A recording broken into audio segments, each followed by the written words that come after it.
Beritakanlah firman, siap sedialah baik atau tidak baik waktunya. Shalom, puji Tuhan. Saya percaya karena kemurahan Tuhan, kita boleh ada lagi dalam renungan harian di hari ini. Firman Allah akan menjadi perenungan kita bersama di hari ini. Saya ambil dari Ulangan pasal 31 ayat 1 sampai dengan ayatnya yang ke-8. Secara khusus saya akan baca ayat 6 sampai 8. Firman-Nya berkata demikian. Kuatkan dan teguhkanlah hatimu, janganlah takut dan jangan gemetar karena mereka. Sebab Tuhan Allahmu dialah yang berjalan menyertai engkau. Ia tidak akan membiarkan engkau dan tidak akan meninggalkan engkau. Lalu Musa memanggil Yosua dan berkata kepadanya di depan seluruh orang Israel, kuatkan dan teguhkanlah hatimu sebab engkau akan masuk bersama-sama dengan bangsa ini ke negeri yang dijanjikan Tuhan dengan sumpah kepada nenek moyang mereka untuk memberikannya kepada mereka. Dan engkau akan memimpin mereka sampai mereka memilikinya. Sebab Tuhan dia sendiri akan berjalan di depanmu. Dia sendiri akan menyertai engkau. Dia tidak akan membiarkan engkau dan tidak akan meninggalkan engkau. Janganlah takut dan janganlah patah hati. Demikian kebenaran firman-Nya hari ini yang mengajar dan menasihati kita meneruskan warisan kepemimpinan. Sebagai umat, sebagai orang percaya, kita menyadari bahwa kepemimpinan sangat memegang peranan penting. Maju tidaknya suatu organisasi, maju tidaknya suatu gereja, maju tidaknya suatu pekerjaan, maju tidaknya keluarga, maju tidaknya masyarakat, sangat dipengaruhi oleh kepemimpinan yang ada. Karena itu meneruskan warisan kepemimpinan yang baik, yang berkualitas, itu sesuatu yang sangat penting untuk kita buat dan kita lakukan dalam hidup kita sebagai umat, sebagai orang percaya. Lalu pertanyaannya adalah warisan kepemimpinan model apa? Warisan kepemimpinan seperti apa yang harus kita teruskan dalam hidup kita dan bagi generasi kita di masa-masa yang akan datang? Kita belajar bagaimana Musa mewariskan kepemimpinan kepada Yosua yang notabene-nya adalah anak didiknya. Saya melihat di sini setidaknya ada 3 model warisan kepemimpinan yang perlu kita wariskan. Yang pertama dalam ayat 6, kuatkan dan teguhkanlah hatimu. Janganlah takut dan jangan gemetar karena mereka. Kuatkan dan teguhkan hatimu. Hal yang pertama, warisan kepemimpinan adalah keteguhan hati. Kita butuh seorang pemimpin yang memiliki keteguhan hati. Karena saya percaya pemimpin yang memiliki keteguhan hatilah yang bisa menjadi pemimpin yang baik. Pemimpin yang tidak mudah menyerah, pemimpin yang tidak mudah putus asa, pemimpin yang tidak mudah kecewa ataupun frustasi, betapapun sukar dan sulitnya bawahan yang dia pimpin ataupun sukar sulitnya kepemimpinan dia, tapi dia tetap teguh karena dia punya keteguhan hati. Itulah yang Tuhan sampaikan melalui Musa kepada Yosua, kuatkan dan teguhkan hatimu.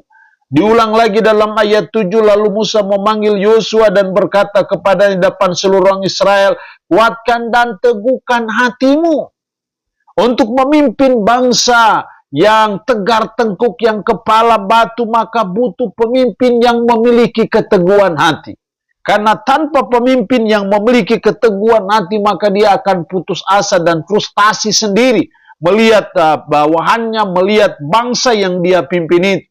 Karena itu keteguhan hati merupakan warisan penting dalam hubungan dengan kepemimpinan itu. Yang kedua, masih dalam ayat 6 bagian B, sebab Tuhan Allahmu dialah yang berjalan menyertai engkau.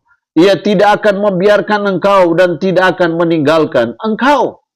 Itu yang dikatakan Musa kepada Yosua, bahwa dialah Tuhan yang akan berjalan menyertai engkau.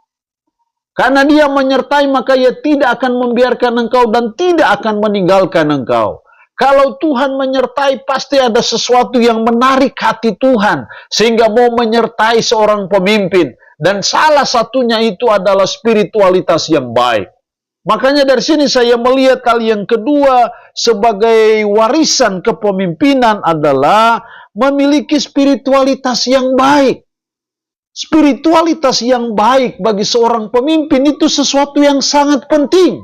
Karena dengan memiliki spiritualitas yang baiklah yang membuat dia takut akan Tuhan. Karena dia takut akan Tuhanlah yang akhirnya Tuhan menyertai dia. Sehingga Tuhan tidak akan membiarkan dia dan tidak akan meninggalkan dia.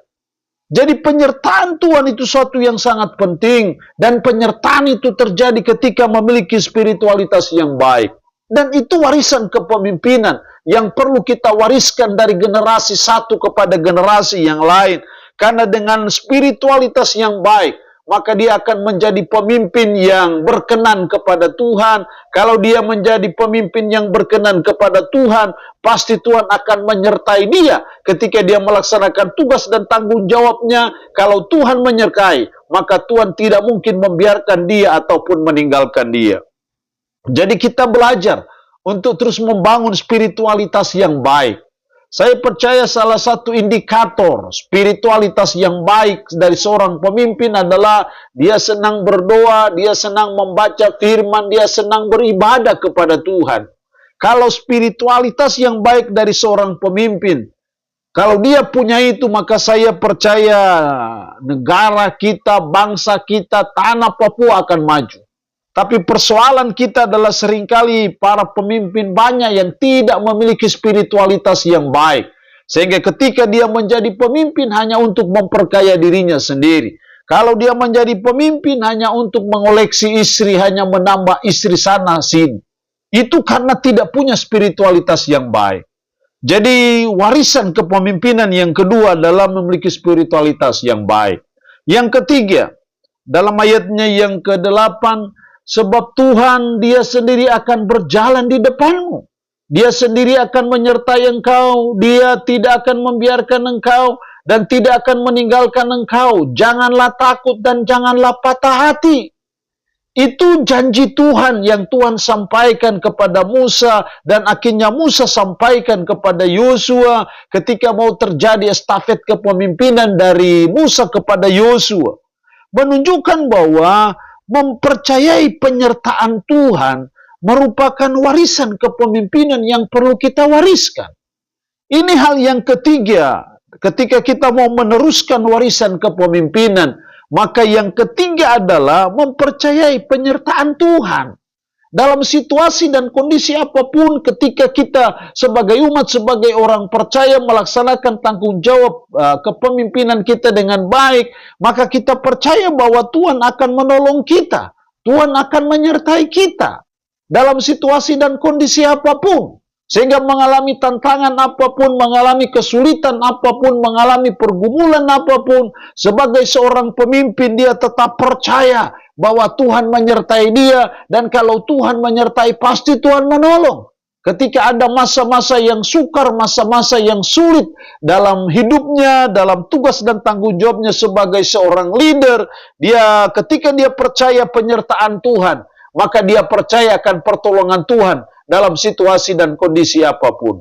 Allah punya firman ini memberkati kita dengan firman-Nya di hari ini. Amin. Mari kita berdoa. Puji syukur untuk kebenaran firman-Mu hari ini. Mengajar dan menasihati kami meneruskan warisan kepemimpinan. Tuhan tolong kami supaya kami meneruskan warisan kepemimpinan dengan cara pemimpin yang memiliki keteguhan hati, pemimpin yang memiliki spiritualitas yang baik, pemimpin yang mempercayai penyertaan Tuhan ataupun pertolongan Tuhan dalam hidupnya. Tanamkanlah, meteraikanlah firman dalam hati dan pikiran kami. Sanggupkan kami untuk bisa memperlakukan firman ini dalam hidup kami sehari-hari. Hamba mohon berkat bagi umat-Mu yang mendengarkan renungan harian di hari ini. Yang sakit hamba berdoa dalam nama Yesus. Tuhan lawat, Tuhan jamah. Tuhan sembuhkan dari sakit penyakit yang diderita. Terpuji-pujilah nama-Mu ya Allah. Di dalam nama Tuhan Yesus Kristus kami berdoa. Amin. Shalom. Tuhan Yesus memberkati kita dengan firman-Nya di hari ini.